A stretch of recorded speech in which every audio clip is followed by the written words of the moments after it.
আসসালামু আলাইকুম প্রিয় ইউটিউব বন্ধুরা, তোমরা সকলে কেমন আছো? আশা করি ভালো আছো, আমিও ভালো আছি। তো বন্ধুরা, আজকে তোমার সঙ্গে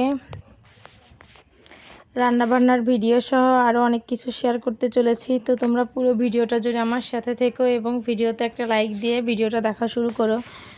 আর যারা এখনও আমার চ্যানেলে নতুন, যারা এখনও সাবস্ক্রাইব করেনি তারা প্লিজ চ্যানেলটা সাবস্ক্রাইব করে আমার পাশে থেকো।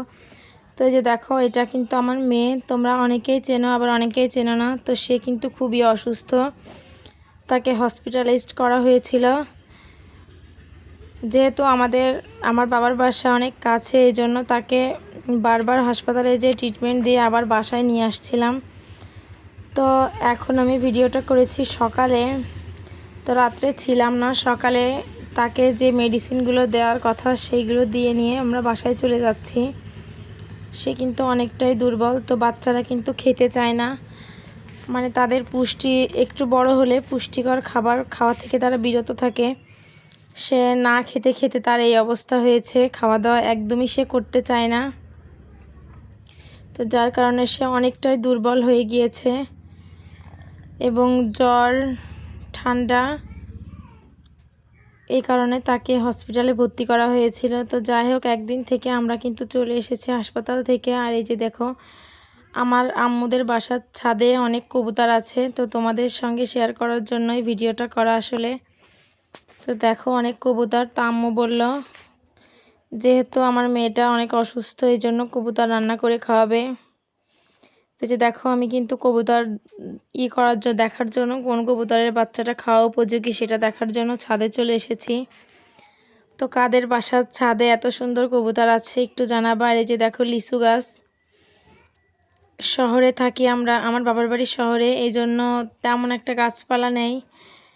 তো এর ভেতর থেকে একটা গাছ হয়েছিল, তো অনেক বছর হয়েছে কিন্তু লিচু ধরে না। তো এবার ধরেছে, মাশাআল্লাহ অনেক সুন্দর, যতটুকু হয়েছে অনেক সুন্দর লিচু হয়েছে।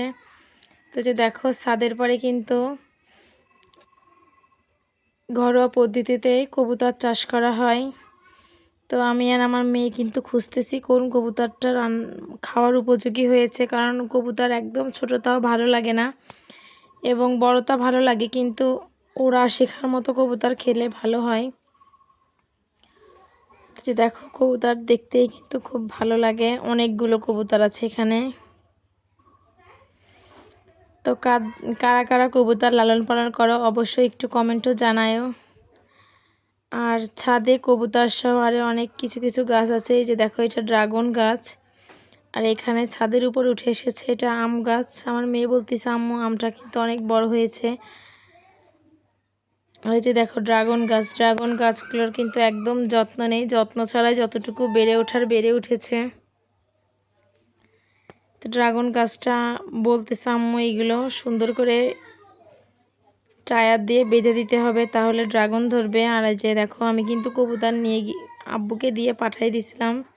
আম্মু কেটে পরিষ্কার করে, মানে উপরের পশম ছাড়িয়ে পরিষ্কার করে নিয়েছে এবং রান্না বান্নাও কিন্তু শুরু করে দিয়েছে। তো যে দেখো, কবুতর কিন্তু রান্নাটা প্রায় মানে শেষই হয়ে যাওয়ার আগ দিয়ে আমি এসেছি। আমি আর আমার মেয়েকে নিয়ে একটু ব্যস্ত ছিলাম, এই জন্য রান্নাটা তোমাদের সাথে পুরোটা শেয়ার করতে পারি নাই। তরকারিটার কালারটা দেখে মনে হচ্ছে মাশাআল্লাহ অনেক সুন্দর হবে, কিন্তু ঝালটা কেমন হবে আমি বুঝতে পারতেছি না। মানে কালারটা দেখেই তরকারি মনে হচ্ছে অনেক টেস্টি হবে খেতে।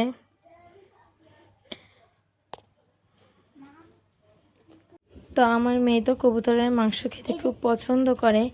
কবুতরের মাংস যেমন উপকারী, ঠিক তেমনি কিন্তু স্বাস্থ্যসম্মত। আর এটা যে কেউ খেতে পারবে, মানে অল্প সময়ের মধ্যে কারোর যদি ব্লাড কম থাকে তো তারা কিন্তু কবুতরের মাংসটা খাইতে পারে। এটা কিন্তু স্বাস্থ্যের জন্য যেমন উপকার, তেমনি শরীরের জন্য খুবই দরকারি একটা খাবার। তো কিন্তু কবুতরের মাংসটা কষানো হয়ে গেছে, এবার কিন্তু আমি একদম ঝোলের পানি দিয়ে দেব। এই পানিটা শুকায় গেলেই রান্নাটা আমার শেষ হবে। তো বন্ধুরা, যারা আমার চ্যানেলে এখনও সাবস্ক্রাইব করোনি অবশ্যই চ্যানেলটা সাবস্ক্রাইব করে আমার পাশে থেকো এবং বেল আইকনটা বাজিয়ে রেখো, যাতে আমার ভিডিও আপলোড হওয়ার সঙ্গে সঙ্গে তোমরা পেয়ে যেতে পারো। এবং আমার পুরো ভিডিওটা জুড়ে থেকো তোমরা। তো এই যে দেখো কবুতরের মাংস রান্না হতে হতে আমার আম্মু বাইরে এসেছে। শহরে তো বাইরের চুলা অল্প একটু জায়গা আছে, ওইখানে করে আমার আম্মু এই যে পিঠা বানাচ্ছে। এটা কি পিঠা বলো তো? তো সেই পিঠা খাওয়ার জন্য ডাকলো, সেটা খেতে আসলাম এবং এদিকে যাই দেখি কবুতরের মাংস কিন্তু একদমই হয়ে গেছে। আর একটু পরিমাণে সময় লাগবে এটা জালটা বন্ধ করতে। তো এরপরে কিন্তু আমি মশলাটা ভেজে গুঁড়ো করে দিব। এলাচ, দারচিনি আর জিরা, এই গুঁড়োটা না দিলে রান্নার পরে একটা সুন্দর ভাজা মশলার গন্ধটা আসে না। তো সেটা কিন্তু খুব ভালো গন্ধ ছড়ায়। তো কারা কারা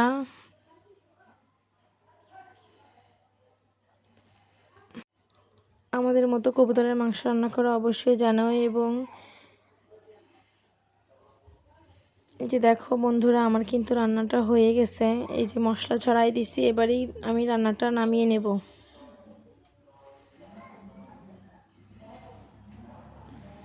তো এই গরমে বাচ্চাদের প্রতি একটু যত্নশীল হওয়া উচিত, যাতে এরকম অসুস্থ না হয় ঘন ঘন বাচ্চারা। তো আমার বাচ্চা তো খায় না বিধায় অসুস্থ হয়েছে। তো তোমরা ভালো থেকো, সুস্থ থেকো। আল্লাহ হাফেজ।